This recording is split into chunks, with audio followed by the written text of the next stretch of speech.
কি যে হইলো? আজ যা কই কালকে পড়তে বম, কালকে কই পরশু পড়তে বম, কইতে কইতে পরীক্ষা বললো। যাক, টেনশন নাই। মামা তো আমার পিছে টুলো, সে মামারে ফোন দিয়ে একটু কইছে পড়তে টড়তে বইতে পারে।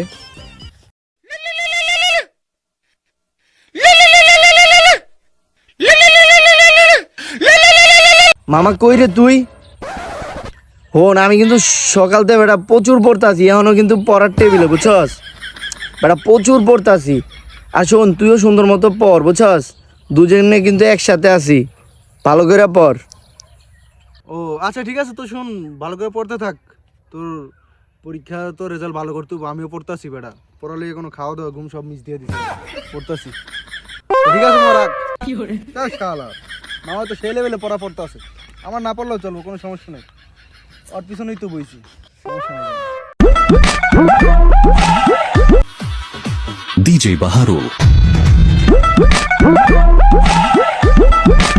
এই কিরে, কয়দিন পর না তোর পরীক্ষা, তুই মোবাইল চাইতেছিস আর হেড কেছিস? হে হে হে। আরে পরীক্ষার কোনো টেনশন আছে আমার? আমার কোনো টেনশন নেই, পরীক্ষা নিয়ে অত টেনশন নাই। আমার মামা, আমার ক্লাসমেট, আমার কলিজার জানের দিগার, ও লেখাপড়া করতেছে। ওর লেখাপড়া করলে ও আমার সাথে বইছে, আমার কোনো টেনশন আছে? ও যা পরে আমার তাই আমার পর হয়ে গেছে, সমস্যা নেই। আরে ভাইয়া, তুমি যার আশায় বৈশা রইছো, সেও ওই জায়গায় গিয়া মোবাইল টিপতেছে বৈশা বৈশা, আবার তুমি এনে মোবাইল টিপতেছো।